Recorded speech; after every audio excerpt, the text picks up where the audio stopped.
What's good, football fans? Welcome back to the Pro Football Power Hour. I am Vinny Monsignor. I cover the Las Vegas Raiders for the Las Vegas Review-Journal. You can catch my work at Vegas Nation on the app or go to vegasnation.com on the computer. You can also listen to me Monday through Friday, 4 to 6 p.m. Pacific Coast time on Raider Nation Radio's In the Huddle. Locally here, 9:20 a.m. You got to also stream it at lvsportsnetwork.com. I am with my great co-host, Les Kekahuna, and we've got a big game to talk about. Very big. Big weekend of football in the NFL. Yes. Lots of great games. Great games.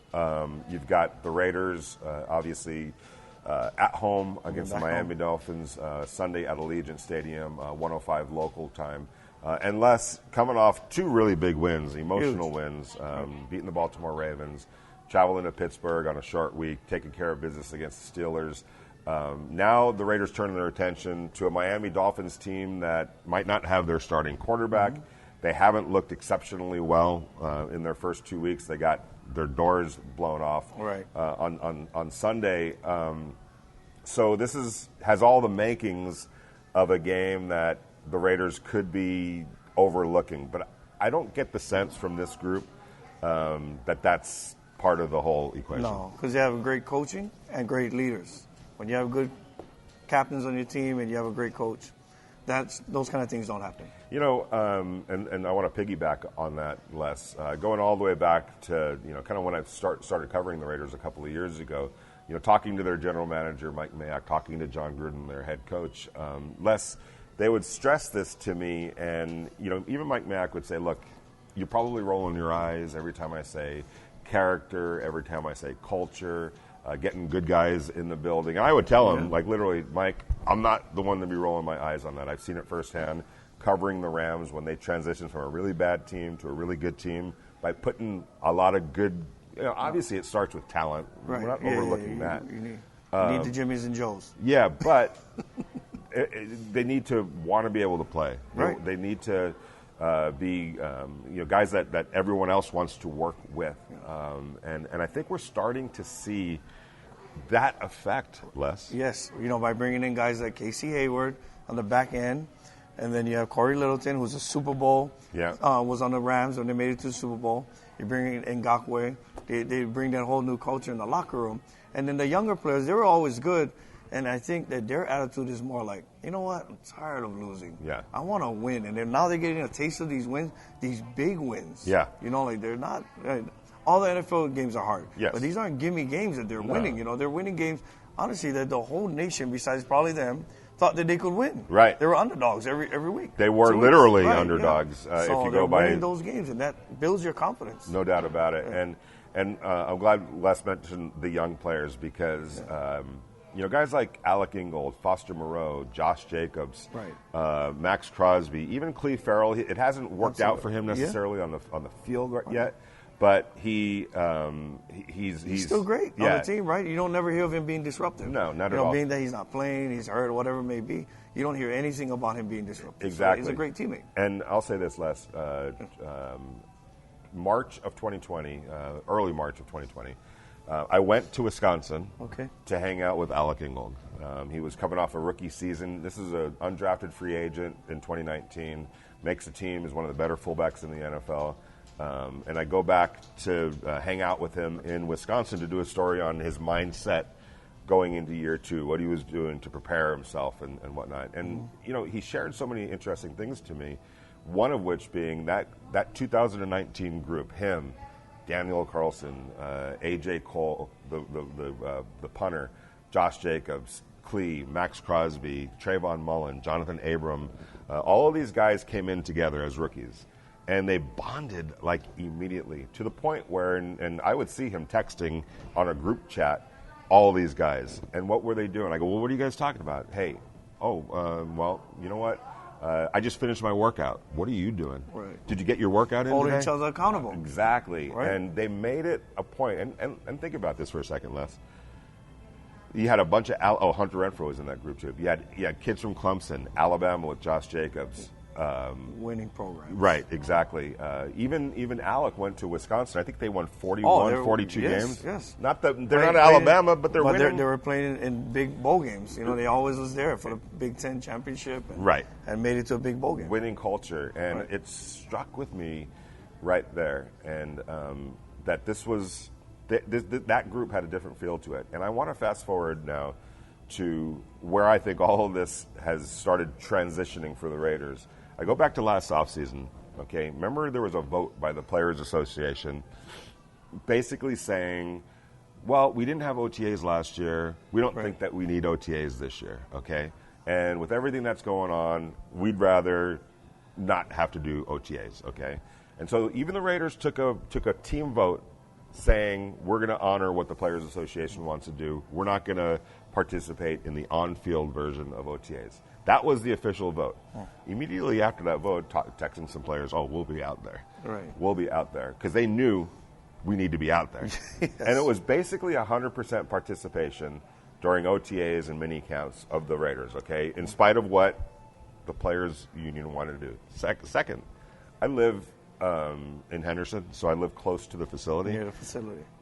Les, I would drive over by the facility, sometimes, go into a store or wherever it would take me by the facility. It was always packed with cars all throughout the offseason, even after OTAs and minicamp wrapped up. And it was players together making it a mandate and challenging themselves, let's put the work in, let's get the work in. What's happening now is a continuation of that. Right, and like I always say this to people use this term, practice makes perfect. Right.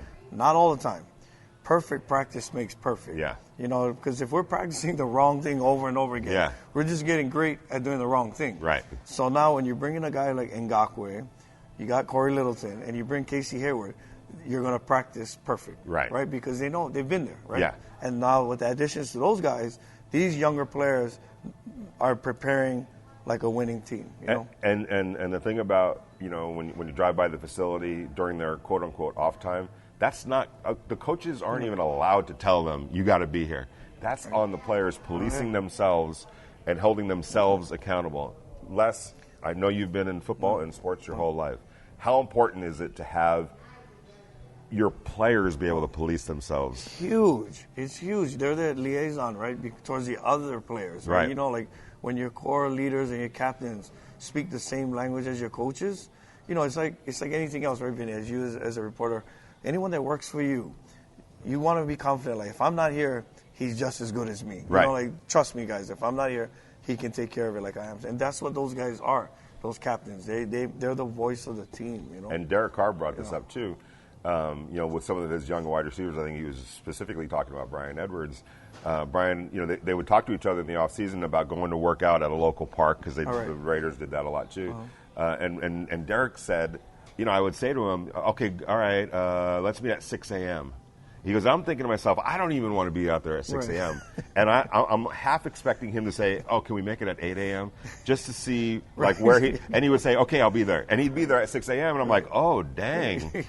He really cares. This is, he wasn't, some guys were like, oh, man, 6 a.m. Well, I mean, for one, he wants to be better, but it also shows how much he respects Carr. Yes, exactly. Really, I mean, it's like, man, my leader calls me, he wants me there at 6, I'll be there at 5:30. Right. Or 5:45, right? And so... Yes, and we've talked a lot about this on the show. I talk a lot about it. I write a lot about it. You can't overlook or discount the kind of the committed people that the Raiders have put together on this roster. It makes such a difference. Man. And Derek Carr told us after the game on Sunday, you want to go to work, right? Because it's fun to go to work. Yes, it's exciting. And he goes, because everybody is invested, everybody is having fun too. And he's like, I'll be straight up honest. That's not always the case. There's guys that you work with that he's worked with in the past, and he wouldn't name any names. I didn't expect him to, but they're like they're a drain. Yeah. And you don't even really want to be around them. Well, I mean, not to get off of football, but I was just watching this film, and they had asked Kobe about how people would give him a hard time about not passing the ball. And he said, man, these guys come late to practice, and then they leave early. I'm here 1 hour before practice. I'm 1 hour after practice. Right. They don't deserve the ball. Exactly. I'm not going to pass them the ball. So fans who don't know all of this, they're like, geez, how come Kobe doesn't pass it to him? So in this situation, it's the same thing. Yeah. Like why isn't Carter? He don't even come to practice, and when he's there, he's not paying attention. So, right. And then the guys they do, he rewards them. Right. And I think this is a 100% thing with this football team. I think there's 100% and of guys that are committed and want to be there. You can see it. Yeah, and as Derek kind of pointed out, when you're working around people that are just not there for the right reason, it affects you. Like you're not working your best because you're like, I don't even want to be working next to this guy. Yeah, I don't even want to be. I don't be around this guy. Why is he even here? Right. Let's get rid of this guy. Actually. Right. And John Gruden brought it up. I think it was in OTAs or maybe the start of training camp where there's no, and I love this term, energy vampires. No. There's nobody that's sucking the life out of the room anymore. In fact, I think there's energy creators. Oh yeah. Actually, because the energy is so good, the bad energy eliminates themselves because they feel uncomfortable. Right. Before it was the other way, right? Like, man, Carter's like, feel like myself and maybe two other guys. Yeah. You feel outnumbered. Now the bad guy feels outnumbered, and he eliminates himself. If you look, man, you can tell he trusts everyone. Moreau had a touchdown. Yeah. Waller's Waller. Yeah. Renfro. Right. Edwards. Ruggs. I mean, the ball is going everywhere. Exactly. Right? Exactly. It's probably all the guys he worked with. All right. So that's why a long way of saying I don't think football, every game is going to unfold the way it unfolds. Anything can happen. We all know that. Right. But I think that was a long way of Les and I both saying I don't think that they're a team right now that's going to be susceptible to some kind of a emotional fall off. Not at all. For one, they've never been there. Right. Right? So why would you start to think that you could take your foot off the gas, right? Exactly. So they're excited to be where they're at, and I'm sure they'll keep the foot on them. And I also think Raider Nation, and they're going to be out in force on Sunday at Allegiant Stadium, I think they're fired up. You know what I'm saying? Raider Nation's fired up.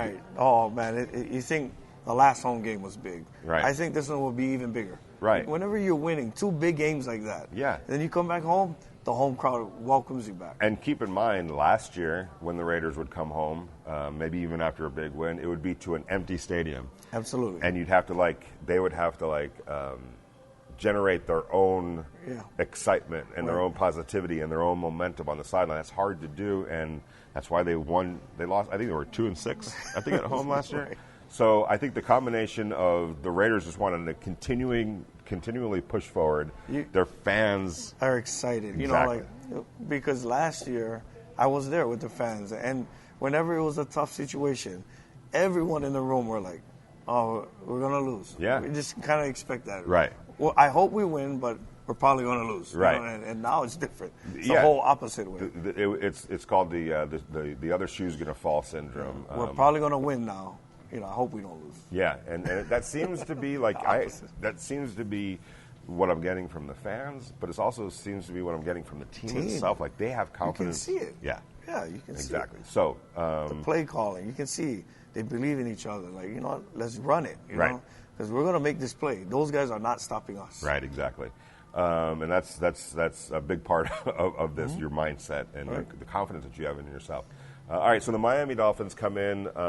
We don't know as of right now if Tua's going to play.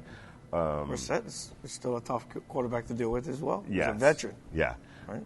But I think, I think the Dolphins are having a little bit of issue on their defensive line or offensive line. The Raiders, believe it or not, are one of the best defensive lines right now in the NFL in creating pressure. I think they're the tops in terms of creating pressure.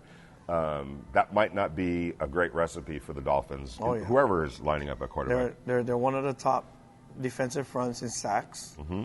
I think they're like 6 or 7. They've got 5 sacks. Yeah, they had 5. 14 on the defensive line last year. Right. Yeah, that was the whole season, and they're nearly almost half. Yeah. And so, having said that, they're a top 10 in sacks. They're a top 10, 15. They're top 15 team takeaways. Yeah. That's huge. You right. know? If you look at the last teams that made it to the playoffs, that's where they were, the defense. Well, how many times have we talked about they couldn't get to the quarterback, they couldn't create turnovers, third worst in sacks, third worst in creating turnovers, and third worst in getting teams off the field on third downs. They've completely turned. They're getting pressure with 4 guys. Right. And that helps because now we got 7 guys back there. The Raiders have blitzed twice. 3 times total the whole game. in 2 games. Yeah.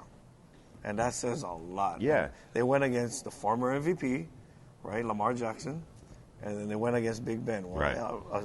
a Hall of Famer, right? And we're able to create havoc with 4 players. With 4 players. And here's the thing about that. It doesn't mean that the Raiders aren't going to ever use or dial up blitzes. They will. Oh, yeah. They have it in their practice. It's like, we don't want to put it on tape yet. We don't need to. Well, we don't need to. Let's not put it on tape. Right. And the thing about that is that'll make it more effective when they do blitz. Absolutely, because I'm sure when they had camp, Vinny, they installed probably about 50, at least 50 calls, right?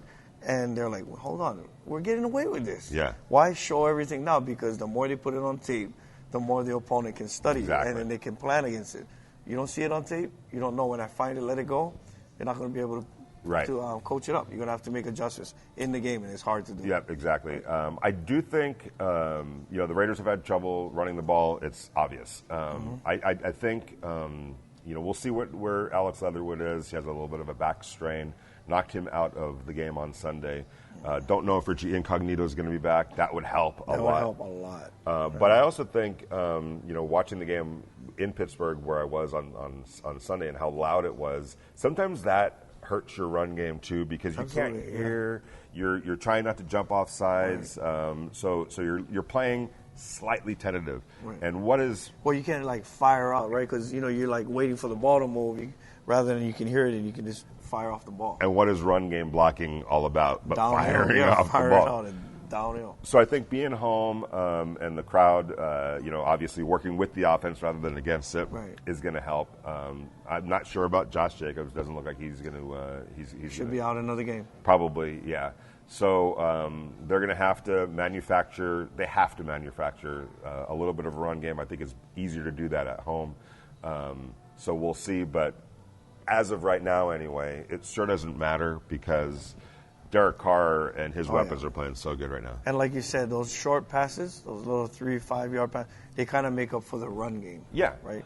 And we have the Raiders have 2 good tight ends right now. I mean, we already know the all-world Waller. And the other tight end is playing great too. Foster Moreau is right. And not only is Foster Moreau flashing now and showing up in the pass game, but he's a devastating blocker as well. Yes. So it's like having an extra lineman in, right? He's an interesting, unique kid. He was hurt last year. Well, he had suffered a devastating knee injury at the end of 2019. So that's why the Raiders signed Jason Witten to kind of bridge the gap. Till he can get going again. Yeah, so that they didn't have to rush Foster. A lot of fans complained, thinking that they were stunting the growth of Foster. It wasn't that. No. They wanted to make a Band-Aid. It was basically like a Band-Aid for and to stop the bleeding. As Foster told everybody, I also got a chance to learn at the lap of one of the greatest to ever do it. So it was a great move, actually, by the Raiders. Yeah. It was well worth the money. But you know who else is an extra, to me, like a tight end? Is Alec Ingold. Yeah. He really is. He's a big guy who can catch and he can block and he can run. Yep. He's like an extra tight end. Yeah, and he almost came up with a nice pass. Oh, it's nice. But the defender had the ball, had his arm in between, but had that not have happened, Alec would have caught that. Right, exactly. It was a nice. So what are you expecting on Sunday? As far as outcome, mindset, what do you... I think they're going to come out firing. I don't think they're going to start off slow. Defensively, they're going against a quarterback. Not too sure who they're going to have. If it's Tua, he's banged up. Right. If it's Brissett, he's only been learning with the ones for 1 week. Yeah. I think the defense is going to do really, really well because of that. Right. And I expect them to give them problems. Buffalo came off of a loss. Yeah. So, they was upset about that, and then they shut them out. This is the NFL. You're not going to shut out a team twice. And if that happens, hey, that's great, right? Yeah. For Raiders. But it's hard to do. But I see them choking them out. Right. I really do. Defensively, I think defensively the Raiders match up really well with them. Yeah, I would be shocked if the Raiders didn't win this game. They'd moved to 3-0 for the first time in a long time. I think a path is there for a win and probably a bit of a convincing win. I think it will be. I think the score is actually kind of going to be a runaway. Okay, all right. I'm going to go with 38-10. You heard it here first from Les. 38-10. Okay, Les That's a big number. But 27-13 was last week. Yeah. And it was 26-17. I'm sure John Gruden would welcome a nice, easy one, so to speak. They're never easy in the NFL, but something like that would be nice. And the crowd is going to be going crazy. 2-0. Crowd's going to be going crazy. These guys are excited. They've never been there before. If they take their foot off the gas, I'll be surprised. Yeah, I don't see that. I don't see it happening. And so they're going to ride that wave, man, and come home and give these fans a treat. Yeah. Okay, so turning our attention to the AFC West, the Denver Broncos are 2-0. Tough, they've beaten the Giants, they've beaten the Jaguars, so... Yeah. Whereas the Raiders beat the Baltimore Ravens and the Pittsburgh Steelers. It's a little bit of a different 2-0, but their defense is good. Teddy Bridgewater is playing good, efficient football. I wouldn't sleep on the Denver Broncos. The LA Chargers lost a tough one against the Dallas Cowboys at home after beating Washington on the road. Where the coach made an accident? Yeah, right. And then come on, so saying about running out the clock. Yeah, exactly. So rookie head coach, 50 yard. That's not a chip shot. No, not at all. And that's who the Raiders play in a week. So they got to go to LA next week to play divisional on games Monday are night. always hard. Yep, absolutely. Familiar with each other. And the Kansas City Chiefs. I tweeted out during their loss, as it turns out, to the Baltimore Ravens on Sunday night. The Chiefs feel like a Big 12 football team. They're going to score a bunch of points, but they're also going to give up. I'll score you. That's it right now where they're at. And that game, I don't know why they handed the ball off. But, they're NFL coaches. They know more than I do. Yeah. But for me, I'd leave that ball like how Baltimore did it. They said, look, we're going to go for a fourth down. I'm not handing this ball off. Right. Lamar, you're carrying it. Right. If you don't get it, I can live with that. Right. You're my guy. Right. If you get it, great. If you don't, I go to sleep knowing I left the ball in my guy's hand. Right. They should have left it in Mahomes' hand. I'm sure you saw this, but on that fourth down play by the Ravens, John Harbaugh, you could see him visually saying, Lamar, do you want to go for this? Right. All right. And everyone was like, people, to me, read wrong into that. Number one, they were going, of course he's going to say that. Of course he's, but it was, I take it a step further. Yeah. He gave Lamar confidence. Ownership. Yep. Of that decision. Team. Right, yeah. What do you want to do? What do you want to do? I'm riding with you. Yeah, so it's your call. Yep. And that's a very brilliant thing to do for a head coach. You're giving him part ownership of the decision and the process to make the decision, number one. Number two, he's coming off a game in Las Vegas the week before where he fumbled it in a key position.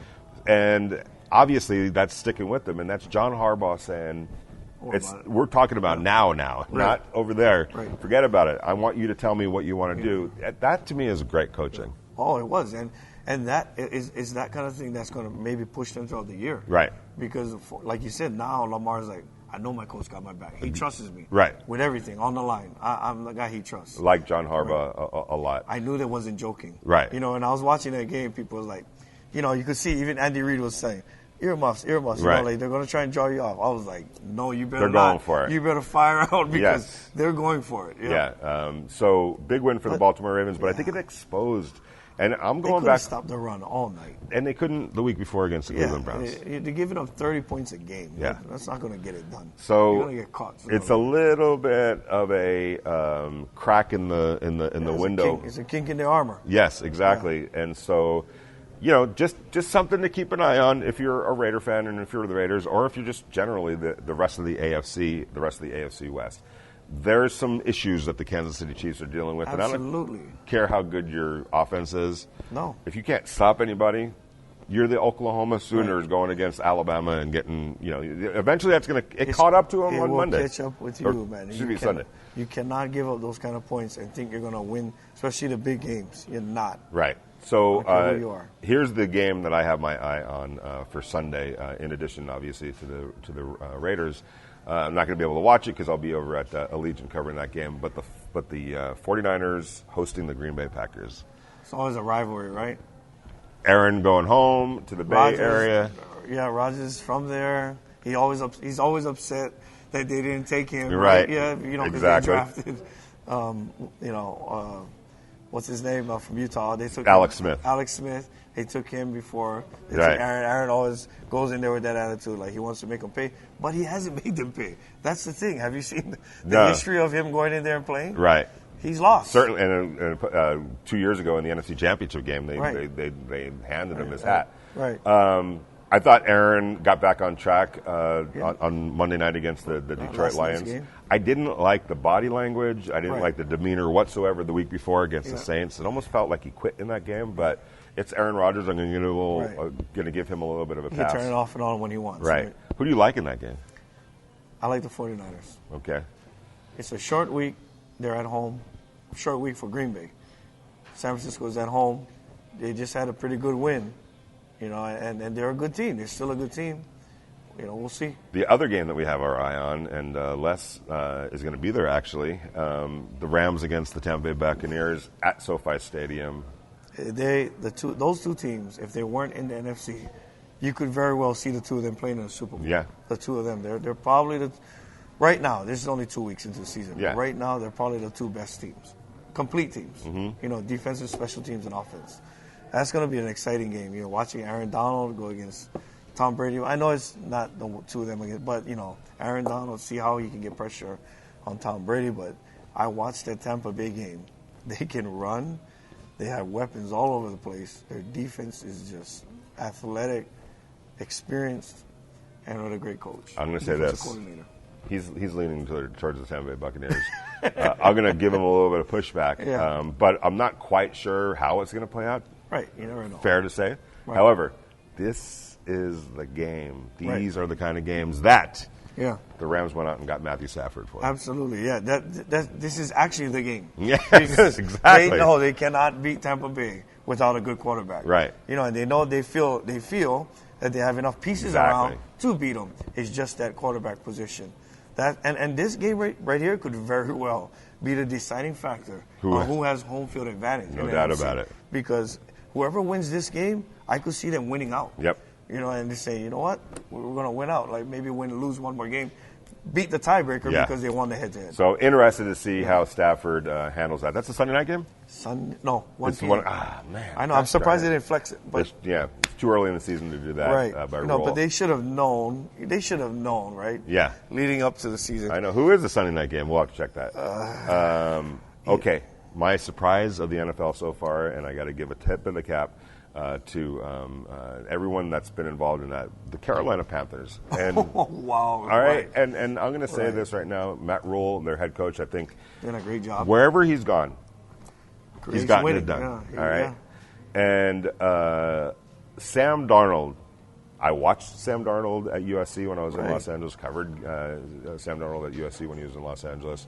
This guy is a good quarterback, can play. He was in a bad situation in the Jets. The Jets. And, people need to, you have to put all that together, where somebody is, what's the team, what's the scheme, what's the coaching like, before you run somebody out of town or just consider him a bust. He's playing good football. The Panthers are playing really good football. I'm happy for him. Yeah. Exactly. It's one of those teams where with McCaffrey and Sam Darnold doing what he's doing now, keep an eye on them. They're playing really well defensively too. And they're kind of under the radar. No one's talking about it. If you watch, you watch some sports channels and read the papers and read, no one's talking about. They're 2-0. Yes, they are. I guarantee you. I know it's only 2 games, but no one expected that. No, right? Not at all. They're wasting a year with Sam Darnold as their quarterback. I'm like, I think they're trying to figure out if he might be the guy, and maybe he is. He might be the guy. Maybe he is. I mean, a third pick overall just fell into their lap. Right. Okay. So we'll see. I'll tell you what. I think they've got Tom Brady and the Buccaneers' attention. That's their division. Oh, so yes. I'm sure. See. Yeah, it's going to be a tough one because divisional games, like you said, is not easy. Especially with people think there's no easy games. Yeah, exactly. So, listen, enjoy the game on Sunday, whether you're going to Allegiant Stadium to go check out the Raiders or wherever you're watching, whoever your favorite team is. Enjoy it. This is it's been a great NFL season so far. And NFL season is the best part of the year. Yes, exactly. I want to say thanks again to the Rockstar Bar and Grill for hosting us. I'm Vinny Bonsignore. I cover the Raiders from the Las Vegas Review-Journal. Go to vegasnation.com or download the app Vegas Nation. We got you covered in every way possible. Also, I host Raider Nation Radio's In the Huddle Monday through Friday here in Las Vegas, 4 to 6 p.m. You can listen live locally on 9:20 a.m. or You could stream it live on lvsportsnetwork.com, or if you don't have time to do that, there's always the podcast, which is available within 15, 20 minutes after the show airs. And this is Les Kekahuna. And just add one more thing. As much as I'm around you, Vinny, I always refer to you. I always ask you because you get all the best information. Thank you. And it's legit information. Thank you. Appreciate it. Yes, I enjoy gathering information from you. Enjoy the weekend. We will be back at it next week to catch you up on everything that happened on Sunday and look ahead to the next week, because the next week is coming like that. Good job, brother.